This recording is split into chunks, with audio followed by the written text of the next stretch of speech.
Muy bien. Bueno, pues muy buenas noches, hermanos, a todos. Es un gusto, es un placer poder estar aquí este viernes, donde pues vamos a concluir, ¿verdad? Es un viernes, no cualquier viernes, vamos a concluir este estudio del Evangelio de Mateo. Y bueno, mi contribución el día de hoy va solo a corresponder un breve no resume, hermanos, porque no terminaríamos ni resumiéndolo, pero quizá voy a tocar unos puntos, ¿verdad?, sobre lo que vimos a través de este estudio de más de un año sobre el Evangelio de Mateo y concluiré con una recomendación, ¿verdad? Y bueno, hermanos, vimos que estudiamos Mateo, que es el primer libro del Nuevo Testamento y que se coloca así por la soberanía de Dios y porque así Dios lo estipuló como el primer evangelio, ¿verdad? De cuatro, Mateo, Marcos, Lucas y Juan. Y vemos que estos primeros cuatro libros, evangelios del Nuevo Testamento, tienen muchas cosas en común. En algún momento de Mateo hicimos algunas comparaciones, ¿verdad? Del mismo pasaje, pero visto desde la óptica de los distintos evangelios. Pero aunque transmiten el mismo mensaje, ¿verdad? O el mismo suceso que a veces narran, pero tienen perspectivas diferentes. Y vemos que Mateo, o vimos, ¿verdad? Que Mateo presenta a Jesús como el soberano, ¿verdad? Como un rey. Mientras que Marcos lo presenta, no lo hemos estudiado, pero yo les voy a mencionar cómo Marcos lo presenta, y Marcos presenta a Jesús como en el sentido opuesto de rey, como un completo siervo. Ajá. Lucas, por su lado, presenta mucho a Jesús como el Hijo del Hombre, y Juan lo hace como el Hijo de Dios. Y entonces como Mateo presenta la soberanía de Jesús, ¿verdad? Pues Mateo comienza de esta forma. Mateo empieza, y vimos, el relato de su genealogía, ajá, y la remota desde Abraham, el padre del pueblo hebreo, ¿verdad? Y después pasa por el rey David, o sea que Jesús viene de la simiente de David, y David pues era un monarca modelo, ¿verdad? De Israel, ¿verdad? Vemos que, por ejemplo, en comparación con los otros evangelios, como Marcos lo presenta como un siervo, Marcos no ofrece ningún tipo de explicación acerca de la genealogía de Jesús, porque el linaje de un siervo pues es irrelevante. Pero Lucas, por ejemplo, que presenta a Jesús como el Hijo del Hombre, rastrea la genealogía de Jesús desde Adán, que es el primer hombre, y Juan, que presenta a Jesús como el Hijo de Dios, él no da ninguna genealogía humana, sino que él comienza su evangelio diciendo, ¿verdad? Que da una genealogía pero divina, diciendo que en el principio de todas las cosas, Jesús era el verbo, y el verbo era con Dios, y el verbo era Dios. Entonces, el mensaje de Mateo, vimos, hermanos, que se centraba en el tema de la realeza de Jesús, así como Juan, que cada párrafo del Evangelio de Juan señala o se centra en la deidad de Cristo, pues casi cada párrafo de Mateo señalaba algo acerca de la realeza del Señor. Por eso el discipulado se llamaba las enseñanzas del reino. ¿Del reino de quién? Pues del rey, ¿verdad? Del rey Jesús. Mateo presenta al rey Mesías, que es revelado cuando vemos que citó, ¿verdad? Jesús mismo citó algunas escrituras de los profetas del Antiguo Testamento como forma de decir, hoy se cumple esas profecías de las que hablaron antes de mí, hoy se cumplen, ¿verdad? Hoy estoy aquí, Jesús es el rey Mesías que es revelado. Y también Mateo nos muestra este rey que es rechazado. También y lo vimos en los últimos capítulos de Mateo, cómo fue tanto rechazado este rey, ¿verdad? Jesús. Y también Mateo concluye, al final también muestra a Jesús como el rey que va a regresar, ¿verdad? Entonces, a Jesús se le describe en una naturaleza real en este evangelio de Mateo, así como lo vimos, más que en los otros evangelios. Ajá. Su ascendencia se sigue desde la línea real de Israel. Su nacimiento vemos que fue temido por un rey terrenal que estaba celoso, ese rey llamado Herodes, ¿verdad? Y que a causa de eso, de que temía, porque decían que se iba a levantar un rey, que iba a nacer el rey de Israel, este rey celoso manda a matar niños, y así comienza, ¿verdad? El evangelio de Mateo. Vemos también cómo los magos, ¿verdad? Dice que se levantaron unos magos y que llevaron obsequios ante Jesús. Eran magos reales que venían del oriente y presentaron regalos reales a un bebé, ¿verdad? A ese Jesús bebé que era el rey. Juan el Bautista anunció en Mateo, ¿verdad? Al rey, y él decía, Juan el Bautista, arrepiéntanse porque el reino de los cielos se está acercando, y él estaba hablando que se iba a acercar el reino porque el que lo gobierna, este reino, estaba en la tierra, era Jesús, el rey. Cuando Jesús es metido al desierto, hermanos, y es tentado, ¿verdad? Por Satanás. Satanás incluso le ofrece a Jesús, ¿qué? Los reinos de este mundo. En el Sermón del Monte es una proclamación pública acerca del rey. Cuando sale del sermón y comienza Jesús a hacer sus milagros, él estaba mostrando sus credenciales reales. Muchas de las parábolas que Jesús enseñó, las que estudiamos, describen cuáles eran los misterios de su reino. En muchas de ellas decía, es que mi reino es semejante a, y daba una parábola, hablaba de su reino, de Jesús como rey. Jesús se identifica con el hijo de un rey, incluso en una de estas parábolas. También Jesús, vemos en Mateo, que hizo una entrada real a Jerusalén, donde la gente llegó al saber que iba a pasar por ahí, y agarró palmas y comenzó a alabarlo como un rey, ¿verdad? Mientras Jesús está enfrentando la cruz, hermanos, Cristo predice su reino futuro, y él afirma, Jesús afirma su dominio sobre incluso los ángeles del cielo.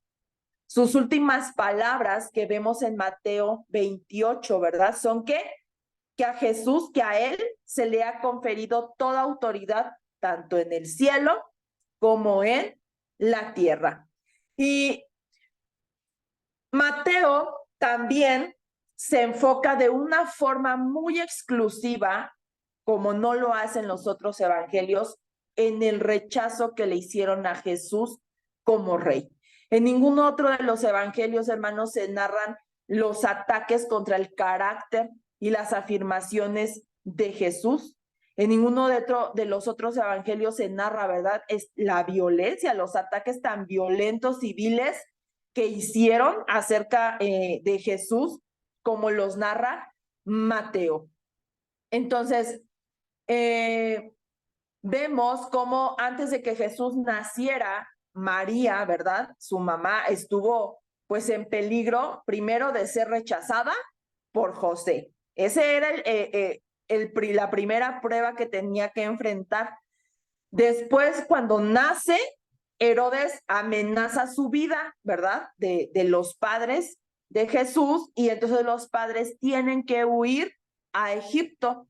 Ajá. Después, Juan el Bautista, a causa de que él predicaba acerca del reino del que venía, ¿verdad? Que él decía, ni yo soy digno de desatar el calzado de sus pies. Juan el Bautista es encarcelado en una mazmorra y finalmente pues es decapitado. Durante el ministerio de Jesús vimos, hermanos, que Jesús nunca tuvo un lugar en donde reposar su cabeza. no tuvo un sitio al que él pudiera llamar su casa, mi hogar. En el Evangelio de Mateo no vimos a ningún ladrón arrepentido reconociendo al señorío de Jesús. En Mateo dice, no narra esta parte, ¿verdad? No, en el Evangelio de Mateo no vemos a ningún amigo amado del Señor a los pies de la cruz.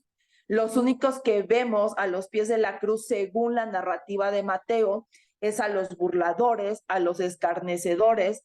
Incluso vimos, ¿verdad?, que había unas mujeres que se mantuvieron en todo este proceso de la cruz, pero de lejos, ¿verdad? Aparecen en una escena a distancia, como lo narra Mateo 27. Y en su muerte vemos que Jesús clama estas palabras, este grito, donde dice, Dios mío, ¿por qué me has desamparado? Y el único que se expresa de una forma favorable en ese Jesús crucificado, ese rey crucificado, era el centurión, este gentil, que dijo de forma favorable, por así decirlo, verdaderamente este era hijo de Dios. Cuando uno de los soldados que habían estado en guardia en la tumba informaron que la tumba estaba vacía, dice que las autoridades, lo estudiamos, ¿verdad?, cómo pagaron para que dijeran que el cuerpo de Jesús fue robado por sus discípulos. O sea, el rey Jesús seguía siendo rechazado. Pero también en Mateo, hermanos, se muestra a Jesús como el rey que finalmente va a regresar para juzgar y para gobernar. Dice que un día todos en la tierra verán al Hijo del Hombre viniendo sobre las nubes del cielo con poder y gran gloria. Venido ocurrirá en un momento que nadie se espera, que nadie piensa que va a suceder, y entonces volverá en gloria y con juicio, ¿verdad? Entonces, hermanos, la riqueza que nos ha dejado Mateo es tan extensa, y yo creo que todos los que hemos estudiado, ¿verdad?, en este camino, el Evangelio de Mateo, nos queda esta sensación de convencimiento acerca de la realeza y la majestad de nuestro Señor Jesucristo, ¿verdad? Y de ese poder que Él tiene sobre el pecado y sobre Satanás. Y que a pesar de que una nación apóstata, ¿verdad?, como fue Israel, que rechazó a Cristo, a pesar de eso, Cristo triunfó y tiene todo el poder y toda la gloria y está sentado a la diestra del Padre. Entonces, hermanos, y aquí viene mi recomendación, ¿verdad? Porque ningún evangelio es más instructivo para hacer discípulos, ¿verdad?, que este evangelio, hermanos. Ningún evangelio es más instructivo. Las lecciones sobre el discipulado son tan transformadoras para cualquier lector, cualquier persona que estudia este evangelio, así como lo fueron pues para los 11 seguidores iniciales de Jesús, ¿verdad? Por tanto, con todos sus grandes temas de Mateo que hemos visto acerca de su majestad, de su gloria, del rechazo, de la apostasía, al libro de Mateo no le falta ningún sentido práctico. Todo, ¿verdad?, lo que nos enseña el Evangelio de Mateo es práctico para llevarlo en cada una de nuestras vidas. Por lo tanto, mi recomendación final, ¿verdad?, sobre este estudio, hermanos, es que si tú estás buscando compartir la palabra con alguien, discipular a alguien, comiences con este evangelio.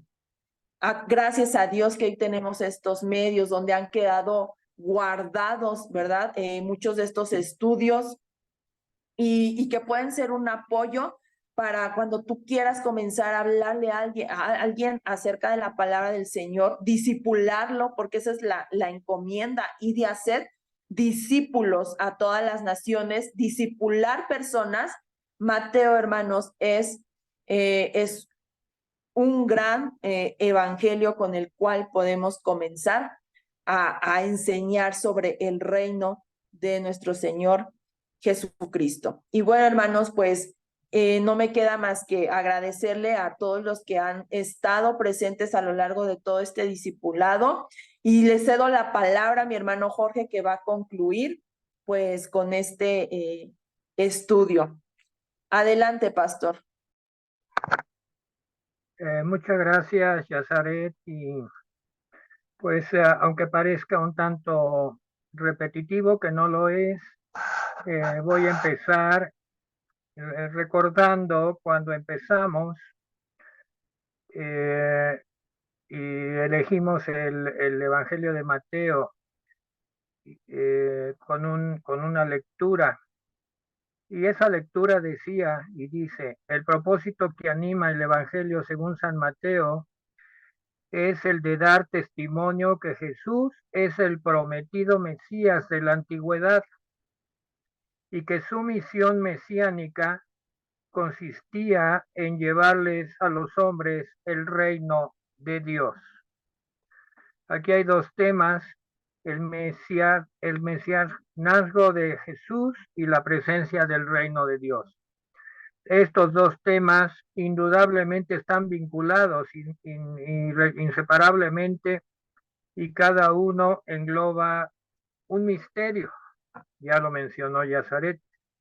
Es un misterio que es revelado, una nueva revelación del propósito redentor y divino. Para los que les gusta tomar notas, anoten por ahí Romanos 16:25.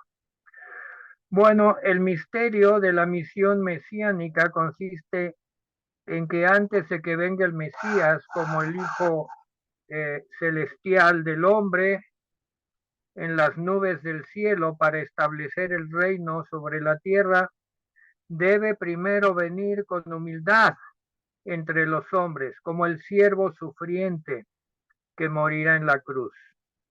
Esta enseñanza para el judío del primer siglo pues era vital porque jamás habían oído esto. Sin embargo, el Señor, un judío del primer siglo, se los enseñó con su vida. El hijo de David es un rey, pues es un rey divino que gobernará en el reino mesiánico. Quiere saber sobre el reino mesiánico y su gobierno, Isaías 9:11 y Jeremías 33. Cuando todo pecado y todo mal sean quitados y la paz y la justicia prevalecerán. El Hijo del Hombre es un ser celestial, ¿verdad? A quien le es conferido el gobierno sobre todas las naciones y reinos de la tierra. El misterio mesiánico, o sea, la nueva revelación del propósito divino, consiste en que el Hijo celestial del hombre, el Hijo del Hombre, pero celestial, quiero recordar que en Mateo se usa Jesús para denominarse a sí mismo, hablaba del Hijo del Hombre. Aquí le agregamos el Hijo del Hombre celestial. Debería primero sufrir y morir en cumplimiento de su misión mesiánica y redentora como el siervo sufriente, antes de venir y presentarse con poder y gloria. El misterio del reino está íntimamente asociado con el misterio mesiánico. Daniel capítulo 2 describe la venida del reino de Dios con lenguaje vívido, desde el punto de vista de la destrucción de toda potencia que resista a Dios y se oponga a la voluntad divina. El reino vendrá con poder, barriendo todo mal y todo gobierno hostil, transformando la tierra y presentando un nuevo orden universal de perfecta paz y justicia. Sin embargo, el Señor Jesús no ofreció un reino de poder portentoso en su estancia en la tierra. De manera, y aquí es donde pues viene la interpretación y la fe, de manera que tanto su mensaje como su persona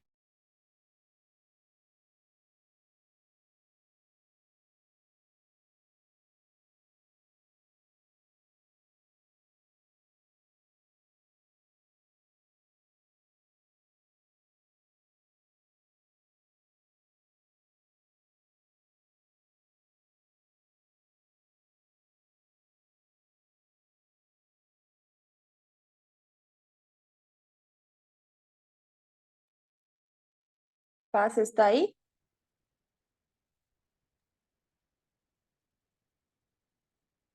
Me fue el internet, yo creo. Vamos a esperarlo unos 5 minutitos. Por favor.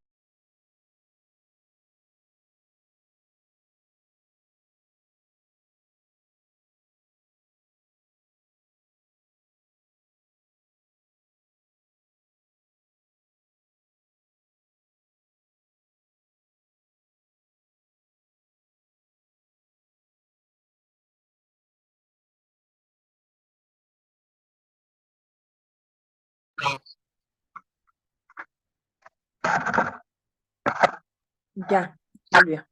Ya volvimos decíamos que la manera como él se presentó, estas credenciales que él predicaba, pues dejaban perplejos a sus contemporáneos, incluso a sus discípulos, pues era hijo de un carpintero, su familia conocida solo en Nazaret, se parecía en su ministerio mucho a un rabino judío, sus obras eran actos bondadosos, de afecto y de amor, no obstante lo cual afirmó que en sus palabras y en sus hechos, que eran portentosos y milagros indudables, y en su persona se había acercado el reino de Dios a los hombres.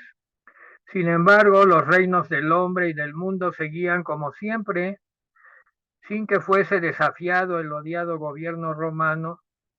¿Cómo podía ser el reino de Dios si no desmenuzaba a los otros reinos sobre el mundo? El que este reino fuera a venir con poder espiritual antes de presentarse en gloria era una nueva revelación del propósito divino. Vuelvo a repetir, el propósito divino era que primero viniera el reino con un poder espiritual antes de presentarse en gloria. Para que tal cosa se cumpliera, que viniera el reino en un poder espiritual, podemos al leer el Evangelio completo, que algo contaba a favor de esto. El rey, el rey, o sea, el Señor, eh, el personaje de la central de la epístola, el rey contaba con un grupo de personas llamados discípulos. Los fue llamando, fuimos testigos de su llamado a lo largo de la lectura, cómo se fueron edificando en fe y en reconocer la divinidad de su maestro. Estos llamados discípulos, pues, finalizarían con él, excepto uno, el ministerio, tal como Mateo lo revela, y a ellos y a otros les da una tarea. Y esa tarea empieza con una voz imperativa. Les dice, id, la voz id, la orden de ir. Esa voz id o vayan, id, es una voz imperativa, no da lugar a interpretaciones. Hay que ir, hay que moverse, hay que salir de la esfera de la comodidad. Ir con un propósito y hacer otros discípulos. Él formó discípulos para que hicieran a su vez otros discípulos. Y así en todas las generaciones hasta que Él venga. Y la tarea pues era pues representar el poder espiritual del reino sobre la tierra, ni más ni menos. La tarea de estos discípulos era presentar el poder espiritual del reino sobre la tierra antes de que él viniera en gloria, lo cual nos lleva a recibir esa gran responsabilidad para el que quiera recibirla. Id y hacer discípulos a todas las naciones, para lo cual dice que tendrían que ser bautizados. En el nombre del Padre y del Hijo y del Espíritu Santo. Y aquí hay algo muy importante. Está presentando la Trinidad, el Dios Trino.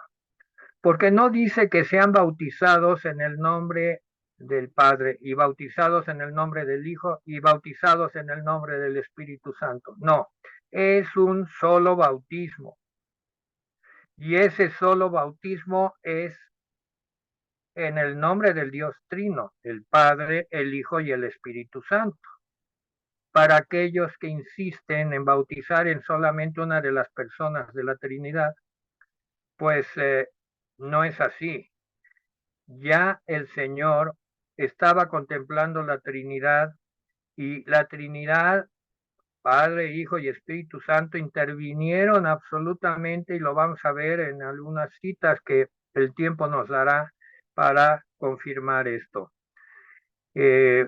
Bautizar significa hacer una inmersión que primero es espiritual, que primero es del alma, de la voluntad, y después ya se convierte en un evento para la iglesia o para los testigos.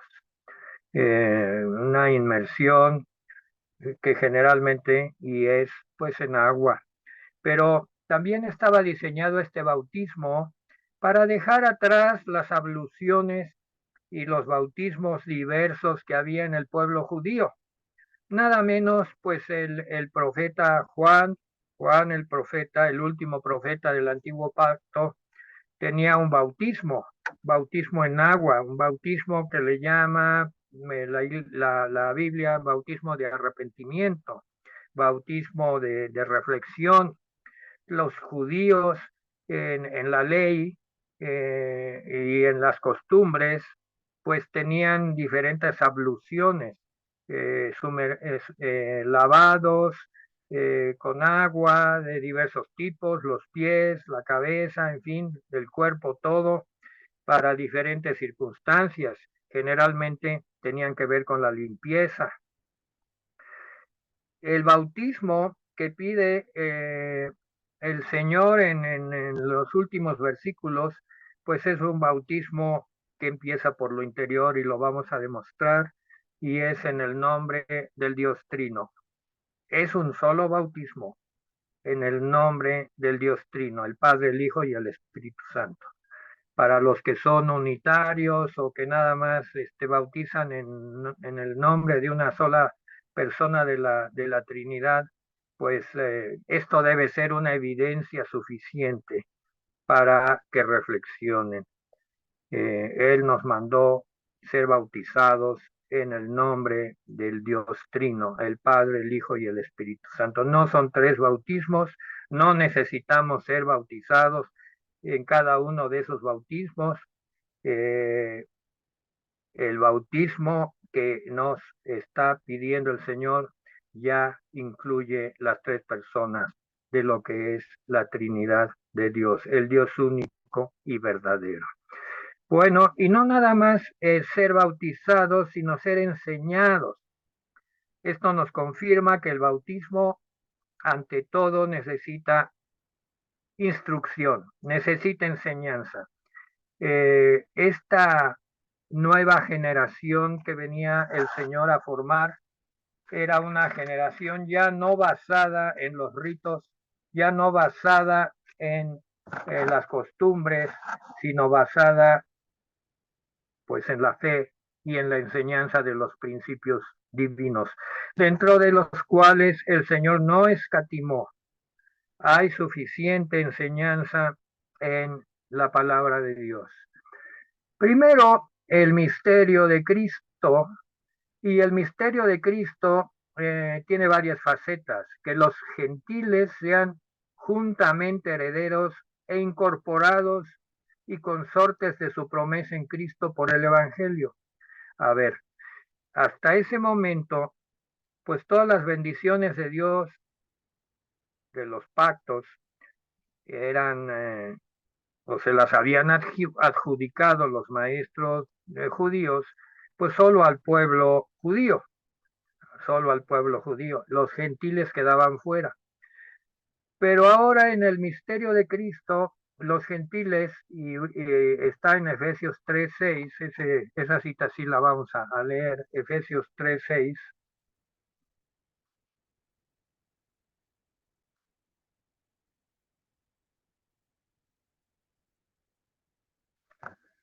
Dice así, dice que los gentiles son coherederos y miembros del mismo cuerpo y copartícipes de las promesas en Cristo Jesús por medio del Evangelio. ¡Qué gran avance! Cristo mismo lo dejó claro, aunque no específico. Vino Pablo a dar los detalles, pero ya Cristo lo había dejado, ya había corrido la revelación del misterio de Cristo, de que los gentiles sean juntamente herederos e incorporados y consortes de sus promesas por el Evangelio. Así, el misterio de Cristo en este lugar no se refiere a la existencia en sí de Cristo, de que si existió o no existió, ni tampoco de la unidad orgánica de los miembros unos con otros, con la cabeza, no. Destaca en este misterio la participación sin diferencia de los gentiles en esta iglesia y su derecho por igual de comunión con los israelitas creyentes en su relación con el Cristo resucitado y exaltado. Por lo tanto, así señala también que las condiciones para la recepción de creyentes, y aquí ya estamos viendo que para recibir nuevos creyentes, pues hay que enseñarlos, ¿verdad? Y hay que enseñarlos lo que significa el Padre, el Hijo y el Espíritu Santo, y no están limitados a ningún pueblo del mundo, es para todos los pueblos del mundo y su disfrute de las bendiciones divinas en la comunión de la salvación. Cristo mismo había indicado ya que los cristianos llegarían a disfrutar una relación viva y orgánica con Él, aunque Cristo no usó la figura del cuerpo, sino más bien de la vida eterna. Pablo es el que desvela este misterio en Efesios 5:32. Este misterio es grande, mas yo digo esto con respecto a Cristo y su iglesia.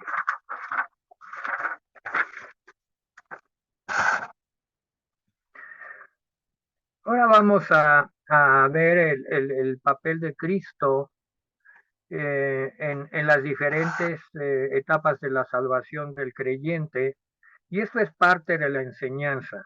Seguimos enseñando, quizás es el último viernes que hablamos de Mateo, pero seguimos enseñando y seguimos enseñando qué maravillosa es la redención y que Cristo tiene un triple carácter y a través del triple carácter Él nos acompaña en que lleguemos a buen término. Porque aquí están las palabras con las que termina el Evangelio de Mateo. Y yo estaré con vosotros todos los días hasta el fin del mundo. ¿De qué forma va a estar Él con nosotros? Pues Él está presente como en su la triple esfera en la que Él se mueve, como profeta, sacerdote y rey, lo cual le permite llevarnos de la mano a nosotros ya que hemos creído, pero también a los nuevos creyentes. En su llamamiento e iluminación le conoce como un profeta. En su conversión y su justificación se destaca como un sacerdote y en su santificación y glorificación como sacerdote y rey. Cristo como profeta conduce al pecador a la salvación. El pecador. El llamamiento viene por medio de la palabra de Cristo y la iluminación por medio del Espíritu de Cristo. Primeramente es la palabra que despierta, pues la fe, dice, viene por el oír y el oír por la palabra de Dios. Romanos 10:17. Así el pecador, alarmado por las acusaciones de una conciencia, todos tenemos conciencia.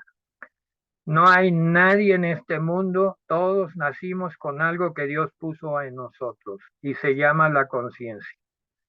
¿Verdad? Ahí está en Romanos 2, el que quiera leer más sobre la conciencia. Y en base a la conciencia el Señor nos va a juzgar a los que no hayan recibido pues la instrucción de la palabra de Dios. Siempre hay una conciencia y esa conciencia ya despierta y quebrantada bajo el poder de la palabra de Dios y el pecador sintiéndose condenado es impulsado a admitir la oferta de la salvación que le viene por medio del Evangelio. Así es como Cristo, como profeta, conduce al pecador a la salvación. Cristo como sacerdote le da entrada al pecador a la esfera de la salvación.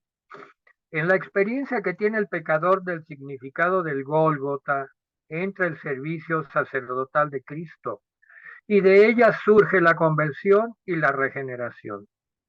El pecador recibe el perdón de su iniquidad, pero sobre una base, y la base es el sacrificio sacerdotal, siendo entonces renovado, transformado, vivificado y engendrado de Dios. Hay una cita que sí me recomiendo que leamos, Tito 3:5, para entender esta fase de la esfera de la salvación. Tito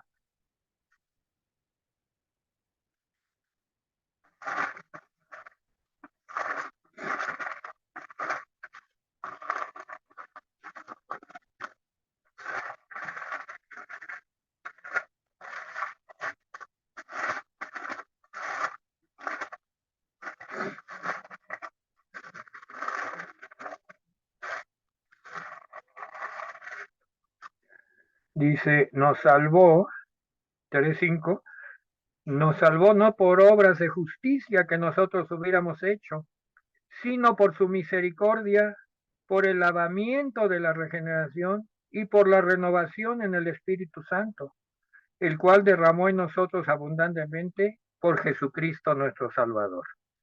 Así que Cristo como sacerdote nos salvó y nos llevó hasta el punto de la regeneración y la renovación en el Espíritu Santo. Porque en ella Cristo nos comunica a nosotros los que habíamos estado muertos espirituales, su vida de resurrección, y únicamente por medio de este recurso podemos llegar a ser hombres nuevos y miembros del postrer Adán. Este nuevo nacimiento se halla estrechamente vinculado con la conversión, o sea, esa media vuelta del hombre que se arrepiente. Si bien la regeneración es la parte del proceso que corresponde a Dios, aquí hay la salvación siempre es Dios trabajando con el hombre. La regeneración la hace Dios, pero la conversión el hombre. El hombre la debe realizar. En la experiencia son simultáneas, pero hemos de notar que la conversión es la condición que hace posible la regeneración. O sea, la regeneración es la respuesta divina a la conversión. El hombre es responsable de volver hacia Dios, mientras que la regeneración, pues es una obra que solo Dios puede hacer y va a hacer. La conversión en sí tiene un doble aspecto, mucha atención. El de volver las espaldas a lo antiguo, al antiguo hombre, a las antiguas conductas. Y el de volverse positivamente hacia Dios, o sea, el arrepentimiento y la fe. Son dos acciones, arrepentimiento y fe, pero no son iguales. El arrepentimiento es algo negativo. ¿Por qué digo que negativo? Pues es porque es el tiempo en que negamos, o sea, entendemos y hay una negación sobre lo que éramos. No, no es que la negación nos diga es que no fuiste esa persona, es que más bien vemos lo negativo que fue. No sumaba esas conductas, no sumaba, no adelantaba nada, solo negaba la existencia real y verdadera para la cual fuimos formados. Esa es la negación de lo que éramos.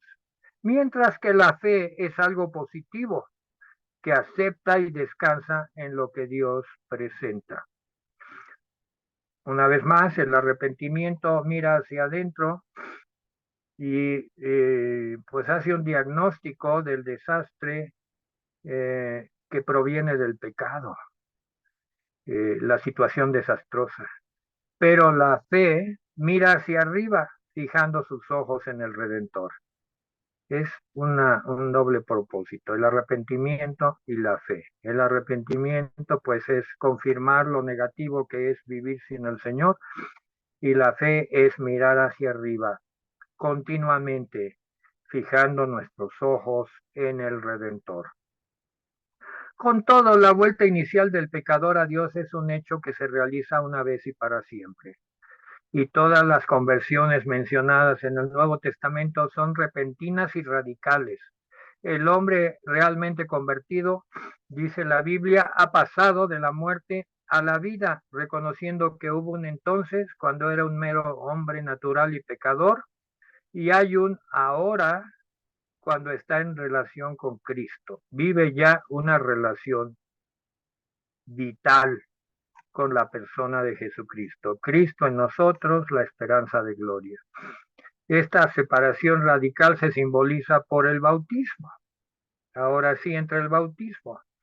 Pero aquí estamos viendo que pues las tres personas de la Trinidad, el Padre, el Hijo y el Espíritu Santo, han operado en el creyente verdadero, el creyente verdadero que cumple estos pasos brevemente, descritos muy brevemente, pero ahí es donde se simboliza con el bautismo, y por eso es que es en el nombre del Padre, y del Hijo y del Espíritu Santo, porque las tres personas de la Trinidad intervienen en, en el hombre que pues recibe una nueva vida.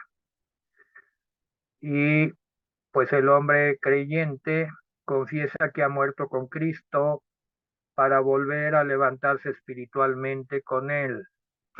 Pueden leer todo el pasaje que es Romanos 6 del 1 al 11. El arrepentimiento. Podemos discernir tres momentos en el arrepentimiento. El primero es el entendimiento, en el cual se produce el conocimiento del pecado. Muchas veces nos quedamos ahí, ¿sí? Reconocemos que el pecado no es nada bueno, pero no hacemos nada más. Estamos empezando el camino, pero no lo hemos concluido. El arrepentimiento tiene una segunda fase que remueve los sentimientos de dolor y tristeza. Pues vemos el tiempo perdido, las consecuencias del pecado, esos sentimientos de dolor, ¿verdad? Que muchas veces es el pecado en general, no porque nosotros lo hayamos pedido, sino que nos vino como una maldición por otras personas o por contextos de medio ambiente donde vivíamos, ¿verdad? Y vemos mucho dolor y tristeza, tampoco debemos quedarnos allí. La tercera fase del arrepentimiento inclina a la voluntad para efectuar un cambio de mente. ¿Qué es lo que quiere decir la palabra griega que mencionamos muy seguido, metanoia? Cambio de manera de pensar, la vuelta completa de la personalidad. Es importante estos tres momentos del arrepentimiento. Los voy a repetir rápidamente. El primer momento del arrepentimiento es el entendimiento, cuando conocemos lo que produce el pecado en nuestra vida. Hasta entonces pecábamos y ya, pero hay un momento en que reconocemos el efecto del pecado en nuestra vida. Es el entendimiento. El segundo momento es cuando el arrepentimiento remueve, saca de nosotros, de nuestro corazón, el dolor y las tristezas del efecto del pecado en nuestra vida pasada. Y no necesariamente tiene que ser porque nosotros pecamos, pero muchas veces vivimos un ambiente de pecado, el pecado que está presente pues nos afectó y nos causó dolor y tristeza, no solo a nosotros, familias enteras, naciones enteras. Y hay sentimientos de dolor y tristeza, pero no debemos quedarnos ahí. El tercero es cuando la voluntad quiere un cambio de mente, de mentalidad. Y es cuando viene la metanoia, la vuelta completa de la personalidad. Espero que esto que el Espíritu Santo nos va marcando, pues sea de beneficio para este último estudio. El términos generales, el arrepentimiento abarca un aumento de verdadero discernimiento que lleva al pecador a desesperar de sí mismo y ya no confiar en sí mismo, sin rechazar toda idea de una redención por tus propios esfuerzos. Romanos 7:24. No es posible que tú solo te salves. No basta el conocimiento de algún conocimiento específico para salvarse. Necesitamos un Salvador. Así pues, la fe también encierra una acción triple que afecta primeramente al entendimiento, ya que la fe lleva al pecador, lleva al alma la seguridad de que existe una redención. La fe nos da la esperanza de que hay una redención. No nos da la redención en un principio, pero nos da la esperanza de redención. La fe, en segundo término, transforma los sentimientos. Vean qué importante es que nuestros sentimientos sean transformados, que descansa en paz sobre el amor salvador que se revela. Tenemos la revelación de un amor, de un Salvador que nos ama. Y por último, la fe inclina la voluntad a una devoción total, total hacia nuestro Salvador personal. Así la fe viene a ser la mano del hombre que se hace de la mano de Dios, la mano del hombre que se agarra, que se toma de la mano de Dios. La mano de Dios está extendida llena de amor, ¿verdad? Y hace falta que la mano del hombre se extienda para hacer contacto y apretar y ser apretada por la mano de Dios y ser sacada de su condición. No es la mera excitación de los sentimientos ni el tormento de uno mismo, un ser atormentado que busca la redención, no, ni la expiación personal de la culpabilidad, no, no, los castigos del cuerpo, del alma, rechazando la vida pasada y recordando todos los momentos terribles, no, no hacen ningún beneficio, sino una relación personal con Cristo el Redentor, el sanador, el que va a traer pues esa nueva manera de vivir a nuestra vida. Cristo, una aceptación consciente de su gracia, no por obras, sino por gracia. Y una bendita vida en Cristo. Él es nuestra cabeza y Él es nuestro todo. El arrepentimiento es el hambre y la fe es la boca que se abre y Cristo es el pan de vida. A ver, el arrepentimiento es el hambre, de repente en nos, eh, la condición a la que el Señor nos somete nos da ese apetito de recibir el cambio. La fe es abrir la boca, ¿verdad?, para comer y Cristo es el pan que viene del cielo, el pan de vida. La fe tiene experiencia del Cristo actual en este tiempo y aquí abajo, de modo que desde el día de hoy planta su pie firmemente en la eternidad, llegando a ser, por lo tanto, la demostración de las cosas que no se ven. Y esta última parte es muy, muy hermosa. Cristo como rey, Cristo como rey, ¿verdad? Lo hemos anunciado desde el principio del estudio. Actúa para la preservación y el adelanto de la salvación. El creyente justificado, ¿qué quiere decir justificado? Declarado justo por estar en Cristo, no por sus obras, sino por estar en Cristo. No se ha perfeccionado aún en la justicia y los santos deben adelantarse en santidad. Vamos a aclarar esto en Primera de Tesalonicenses 5:25.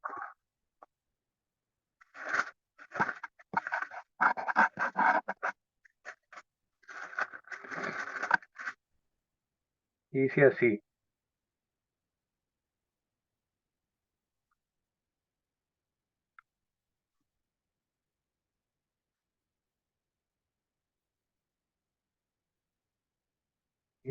Vamos a leer desde la exhortación de Pablo a los hermanos, desde el versículo 12. 1 Tesalonicenses 5:12 en adelante. Os rogamos, hermanos, que reconozcáis a los que trabajan entre vosotros y os presiden en el Señor y os amonestan. Que los tengáis en mucha estima y amor por causa de su obra. Tened paz entre vosotros. También os rogamos, hermanos, que amonestéis a los ociosos, que alentéis a los de poco ánimo, sostengáis a los débiles, seáis pacientes para con todos. Mirad que ninguno pague a otro mal por mal. Antes, seguid siempre lo bueno unos para con otros y para con todos. Estad siempre gozosos, orad sin cesar. Dad gracias por todo, es la voluntad de Dios para que con vosotros en Cristo Jesús no apaguéis al Espíritu, no menosprecéis las profecías, examinadlo todo y solo retened lo bueno, absteneos de toda especie de mal, y el mismo Dios de paz, aquí habla de la santificación, os santifique. Nadie puede santificarse a sí mismo, es el Dios de paz que nos santifica por completo, y todo vuestro ser, espíritu, alma y cuerpo, el ser trino, espíritu, alma y cuerpo, sea guardado irreprensible para la venida de nuestro Señor Jesucristo. Fiel es el que os llama, el cual también lo hará. Hermanos, orad por nosotros. Así que la gracia tiene que reinar en majestad y poder, de forma que la nueva naturaleza implantada en el creyente por el nuevo nacimiento debe ser el punto de partida de la nueva vida, pues solamente así podrá el Redentor perfeccionar la transfiguración que desea. Otra cosa muy importante, los nombres de todas las almas que experimentan este proceso salvador se hallan escritos en un libro. Amén. Se llama el libro de la vida del Cordero.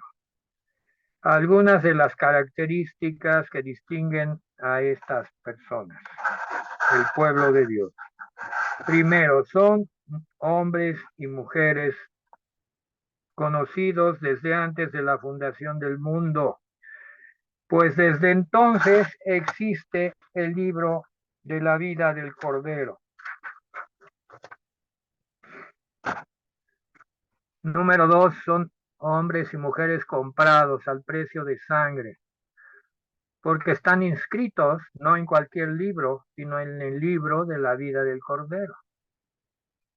Cuando se menciona a Cristo como Cordero, pues está hablando de sacrificio.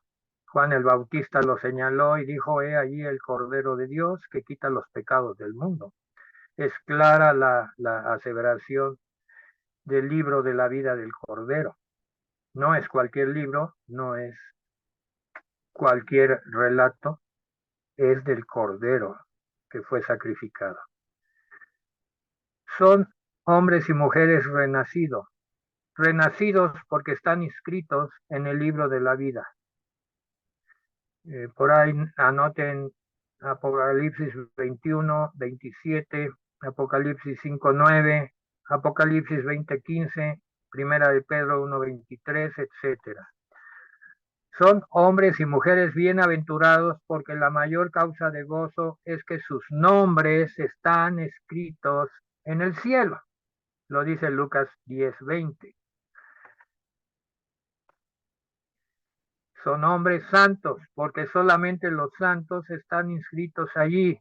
Isaías 4:3 y Romanos 1:7. Vamos a Romanos 1:7.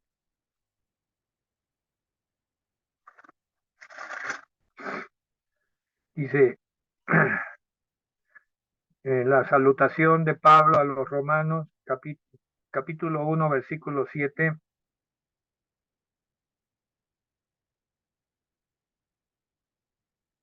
Dice desde el 6,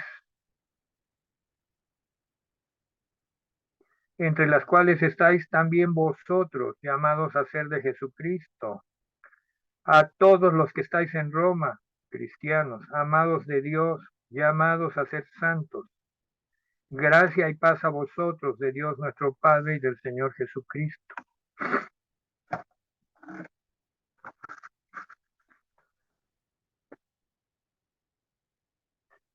Son testigos victoriosos porque desafían y aún desafiarán al anticristo que está próximo a aparecer. Lo podemos ver en Apocalipsis 13:8, 17:8, Filipenses 4:3. Son hombres y mujeres victoriosos porque son los vencedores. Vamos a leer la cita de Apocalipsis 3:5.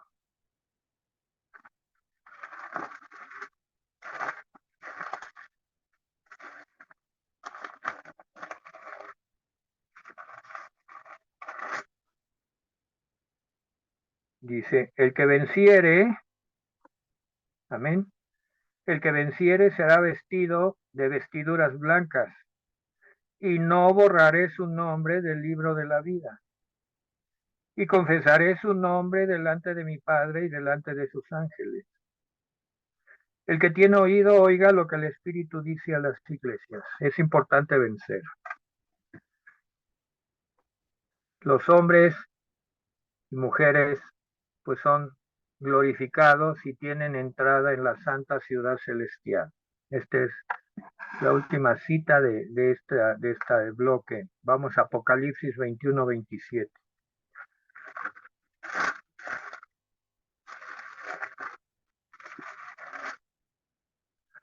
Dice así, no entrará en ella, en la santa ciudad celestial, la nueva Jerusalén, no entrará en ella ninguna cosa inmunda, o que hace abominación y mentira, sino solamente los que están inscritos en el libro de la vida del Cordero. Lo dice la palabra de Dios. Concluyo con esta cita de Romanos 8:14.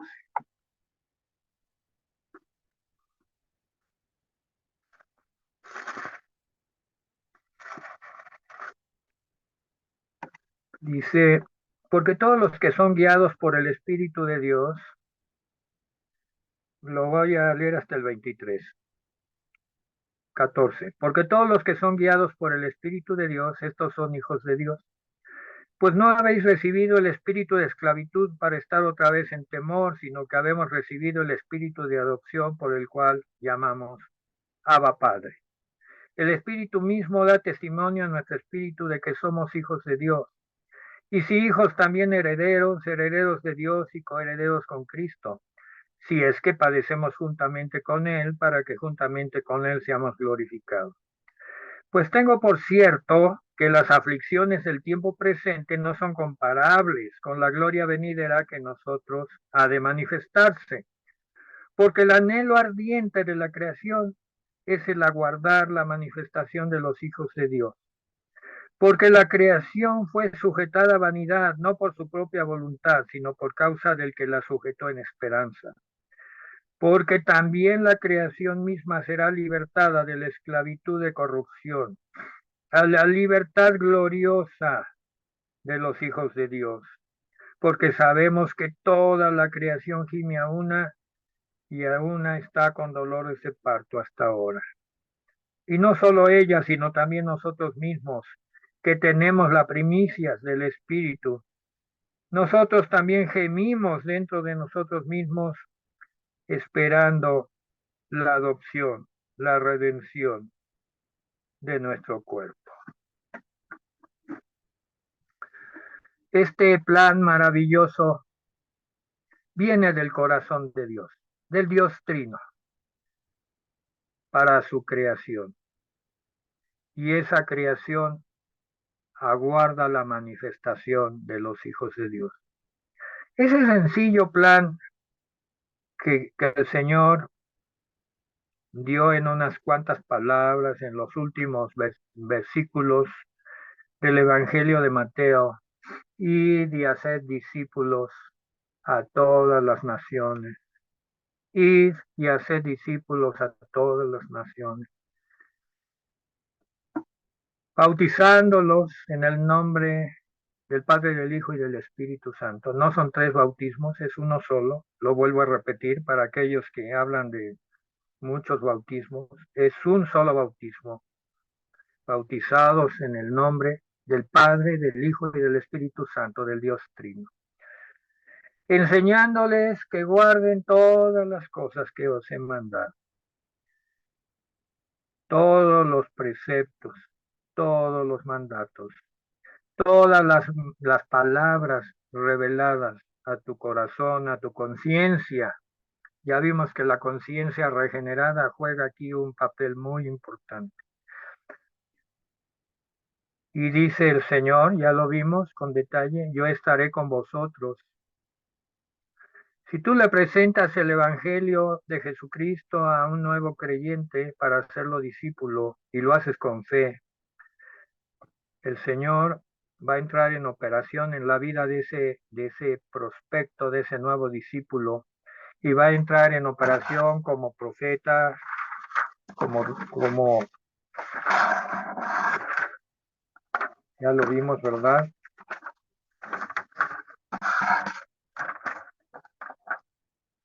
Como sacerdote, salvador y como rey. En cada una de estas etapas, esa vida será tocada y transformada, pero se necesita la obediencia de aquellos que hemos sido discipulados para ir y discipular. Es como haber recibido un tesoro y guardarlo, esperando que se multiplique adentro de un cajón que se llena de polvo. Eso no va a suceder. La verdad de Cristo, la verdad del misterio de Dios en Cristo tiene que ser publicado, tiene que ser enseñado a los cuatro vientos, para todo el que quiera oír. Gracias, Señor. Vamos a orar todos. Una oración de gratitud y de gozo para aquel que lo merece todo. Gracias, Señor, con toda gratitud y gozo, porque cerramos, no, no cerramos, terminamos esta etapa para empezar otra, porque nunca se acaba, Señor, hasta que tú vuelvas y aún después, que seamos encontrados testigos fieles, que seamos pues esa gente de confianza en la que tú vas a usar en tu reino, y que tú encargarás esas misiones, esos trabajos, sabiendo que entenderemos la importancia de los encargos y que seremos pues fieles como tú has sido fiel, la fidelidad, el fiel y verdadero. Señor, que seamos fieles y que seamos verdaderos como tú lo eres, el fiel y verdadero. Y te damos gracias. No tenemos más palabras, más que un corazón gozoso. Tú nos has dado las palabras para darlas y esperamos que los corazones sean abiertos para que las palabras sean aceptadas y las vidas sean transformadas. Tú lo harás porque el Espíritu Santo, que pues está entre nosotros, enviado por el Padre y por petición tuya, Nos recordará todas las cosas que tú dijiste y que quieres imprimir en nuestro corazón. Será el Espíritu Santo. Confiamos en ello. El Dios Trino, Padre, Hijo y Espíritu Santo están involucrados totalmente en el plan de redención del universo y de la humanidad. Gracias, gracias, gracias. Nuestro corazón rebosa de gozo y de alegría. Estamos contentos. Nos despedimos. En el nombre del Padre, del Hijo y del Espíritu Santo. Hasta luego. Gracias, Yazaret. Gracias. Gracias, muchas gracias. Bendiciones a todos, hermanos. Gracias, bendiciones. Gracias. Gracias.